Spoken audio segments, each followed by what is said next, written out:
মানুষ মরণশীল, আজ আছে কাল থাকবে না। দুনিয়ার কটা দিন কি করে দিনের উপরে চলে নিজের জীবনটাকে ধন্য করে নিয়ে চলে যেতে পারবে, এরই জন্যে আল্লাহ পাক তার এই পেয়ারা দিন দান করেছিলেন। এমনি এমনি নয়। দুনিয়া নামের যা কিছু দেখছি এগুলো আজ আছে কাল থাকবে না। আমার 10 তলা বিল্ডিং, হয় আমি থাকতে থাকতে এই বিল্ডিং আমার চোখের সামনে ধূলিসাৎ হবে, আর নয়তো 10 তলা বিল্ডিং বাকি থাকবে, আমাকে এই বিল্ডিং এর উপর থেকে নিচে নেমে আমি দেখা পারবো না, ও ক্ষমতাও তখন থাকবে না। অপরে কাঁধে করে নিয়ে এসে কবরের গাড্ডায় পুঁতে দেবে। এ হচ্ছে দুনিয়ার ক্যারেক্টার, চরিত্র। This is the character of earth. এ হচ্ছে দুনিয়ার স্বভাব। কেন 10 তলা বিল্ডিং এর মারে? এর আগে গুজরাটে বছর কয়েক আগে ভুজ বলে গুজরাটে একটা জায়গা আছে, ভূমিকম্প হয়েছিল, আর্থকুইক।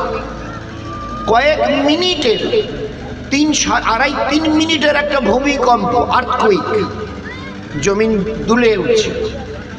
আর ওই 2.5-3 মিনিটের মধ্যে ভুজ শহরের 2, 3, 5, 7, 8, 10 তলা বিল্ডিং সব মাটির সঙ্গে মিশে গেছে। এ হচ্ছে দুনিয়া। দুনিয়া কোন রকম পালিয়ে যাক, যারা বাঁচবার আল্লাহ যাদেরকে বাঁচাতে চেয়েছেন বেঁচে গেছে, নয়তো তাড়াতাড়ি করে নেমে যখন একটু কাঁপছে নেমে এবারে ফাঁকে দাঁড়িয়ে আছে।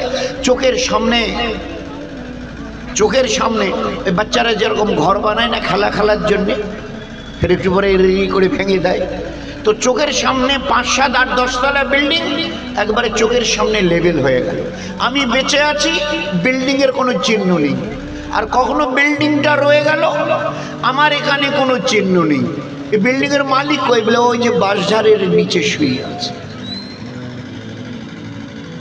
তো এই দুটোর কোনোটারই অস্তিত্ব থাকবে না।